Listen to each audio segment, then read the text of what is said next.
This time I'm in Copenhagen and I found one studio in the center. Just around the corner of the place I stay with my friend. And here, this morning I had a class with Oliver, right? I found the class very different to everything I have tried so far. And I have some questions, so I asked Oliver if he's willing to answer some of my questions, and fortunately he said yes. So I'll give you the word, Oliver, just to present yourself quickly. And I always ask, I'm very curious, what brought people to yoga? Like, how did they start? Was it asana? Was it meditation? Was it anything else? How did you start? Yeah, so my name is Oliver and I'm living here in Copenhagen now. And my name is Oliver, I live in Copenhagen. And what brought me to yoga? It was like I grew up in a Buddhist family, so it was kind of coming from childhood. But it was not really where I started my own yoga practice. That first started in my start 20s, like seriously in my start 20s. And that's after I've done a lot of martial arts for many years. I was competing around the world to fight, and then I had a lot of injuries, and then I found yoga because I figured out that was a good way to come more down into the parasympathetic nerve system and become more relaxed in general. Yeah. So you have done martial arts. I read a little bit about you on the page of this studio, and that's karate you've done, right? Karate. There is a difference about way of breathing, as far as I know. How you breathe in karate and the pranayama. Did you find many new things since you started practicing yoga? I think in many ways, actually, like, of course there's differences, but at the same time it's very similar in a sense. Because we have one body, there's one energy system. It's not different if you're doing karate, qigong, yoga, whatever. It's the same flow, it's the same connection, and we have the same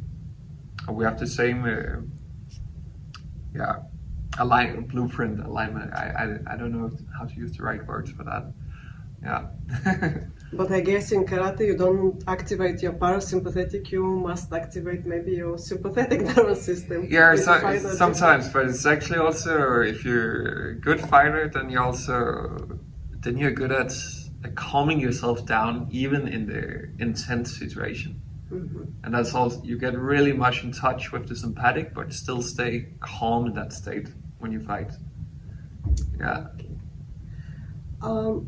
For me, today in the class, what was different, and I was wondering why, it was the light. There was some like a blue light. It was very dark in the studio. There was music, and I come from Sri Lanka. I've been living 1.5 years there, and it's a lot of light. So that was one of the things that was different, and I was wondering during the class, is there some idea behind the light? Any reason for it?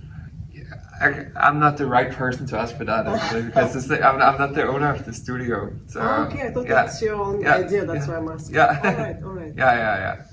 Okay, so that's not something like you did for a specific reason, it's just the way you're practicing it. It's the way it practiced here. Like, what I like about the dark is it's become a more internal practice. I cannot make so many adjustments as a teacher.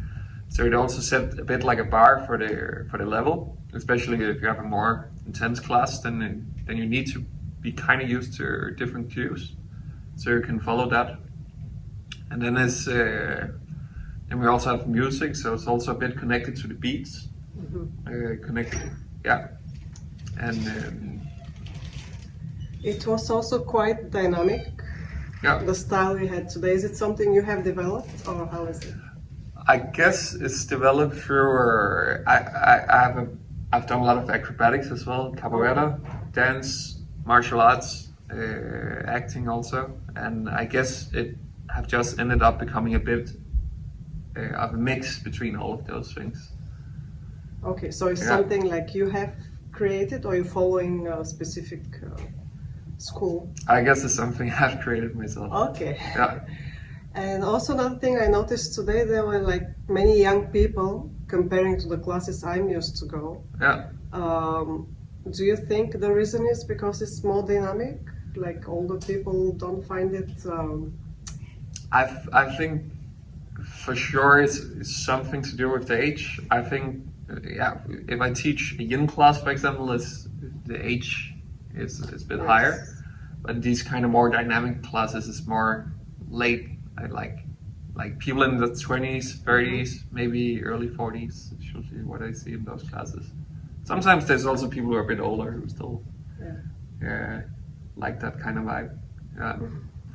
But it was good for me to see that young people are practicing yoga. It was really, I was full of hope when I came out of the studio. Yeah. And I was wondering, do you think yoga is, do you think young people have like good idea, good understanding about yoga, about the philosophy, or they're more into the asanas, more into the physical aspect? I think it depends. I think people start to get more and more aware about yoga in general, and I think some people they start, I just tried the asana, it feels good, and then maybe later on they actually figure out, it's a whole philosophy, it's a whole system, and then they get deeper into it, and then they get more. Some people get very inspired by it, and one thing then, like maybe because you went to a good yoga class, maybe in a fitness center, maybe it leads to you starting meditation at some point or whatever, because you feel some benefits. So it's and I also think some people just do the physical part all their life, but definitely. Yeah. What was for you the first? Was it the physical or was it the meditation? Or do you remember at all? You've been very young at that age. Yeah, I guess because I've been traveling around. My family's they follow Tibetan tradition in Buddhism. So we traveled to visit different teachers. Mm-hmm. So back when I was a child, I did not think so much about asanas. Of course, I did it naturally because I'm a child. Like every pose we do is kind of like an asana, but not in a conscious way, I'd say. So did you practice meditation during that time? I think I had my first practice with meditation when I was 15 or something. Mm-hmm. Yeah, but I've always been around it, so it's hard. I think 15 was the first time, and I think I had some spontaneous experiences with meditation. Okay. As a child, and that's a bit abstract to explain, I think. Thinking about yoga, any styles that are your favorite? Anything you prefer to another style? No, not really. I think it really depends on your body's. In my experience, my body's condition. If I'm more tense, then it's better for me to do something soft. If I'm a bit lazy, then maybe I need to build it up a bit, build the energy a bit higher. And I think in general, people who are very drawn to yin, maybe they should do a little bit more dynamic. And people who are very drawn to the dynamic stuff, maybe should do a bit more yin. So balance. So, and people that tend to be too much of one quality. And I believe very much in homeostasis in our system and body. Yeah. Right. And do you have like regular customers, like not customers, but students? Guest students, I don't know what you call it. Do you have like regulars? Yeah. And I was wondering, is there like any transformation, someone who came and was in one way and after a couple of months was like a different person? Have you seen something like that was very unexpected for you, that surprised you? Like I had some people who ended up becoming yoga teachers after they started my classes. And I think that's quite a big statement that they want to start that themselves after, And also some people who started tried my breath work in the start, and some people also got really deep into breath work. Yeah, but of course, it's people's own. I'm not doing much. I'm just people inspire themselves, and then they build their own thing in their life. Yeah, we're like a mediums. Yeah. Do you have any dreams? Any big dream? Anything you haven't achieved and you would like to in the near future? Right now, I'm building with a friend. I'm building a breathwork app that's coming out later. I think maybe end of this year or next year, which is going to be a very interactive breathwork app. So it's like you can have kind of contact with instructors online. And of course, there's also sequences in the app to stimulate different parts of your nervous system. And yeah, there's going to be like a health, you can say it's going to be like a health platform. Yeah. Dream could be like to travel more, give instructions around maybe making retreats, maybe also start fighting a bit again sometimes. Okay. I miss that sometimes, yeah. Yeah. Oh yes. Usually ask people when they come on the yoga mat, is it out of habit or is there anything that inspires them? Where do you get your inspiration to keep going on with yoga? Like me or people? For you specifically now. Okay. I'm interested to hear from different people.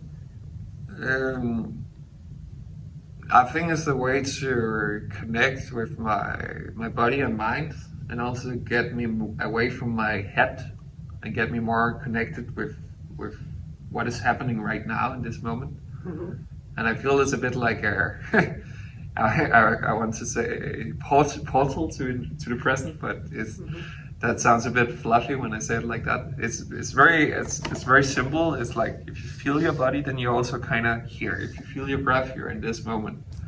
And sometimes we can get caught in worries or regrets or whatever, traumas, and you cannot really. It's hard to be too controlled by those factors when you're really in the present. But it's also very important when you notice that you have those traumas or whatever, that you can look at it, work with it, and don't shy away from it. I think that's a big part of yoga as well. Yes, Yeah. definitely. Many people actually turn into yoga, I found out, because of stress, because of traumas. Like something big happened or some health issue. Then they go and they start. And when they see the benefits, they keep going on. And some of them, they even want to help other people. As you said, people got inspired. They became yoga teachers themselves. Well, that's the beauty of yoga. Anything you want to say? I think yeah, yoga, it's also like when yoga really happens to you, it's not just when you do an asana practice. It's basically 24/7. It's all the time. It's how you move, it's how you talk to people, it's how you respect people, it's what you put into your mouth. It's because it's all related, and the practice is just a way to connect with those aspects in a sense. Because when you're, in my own experience, when I practice, I feel, I didn't treat my body right. Maybe I need to change something in that. Maybe I didn't get enough sleep, maybe I didn't eat the right stuff, maybe I drink alcohol or whatever. And then it kind of reassures me there's a higher purpose for my being or whatever, or I don't know how you want to say it, but yeah. But I think that's what it can give me is this help. I don't know, awareness about my well-being or something. Yeah. Well, I'll not take more of your time. Thank you so much. My pleasure. Yes, Thank and you. hope to come in your class again.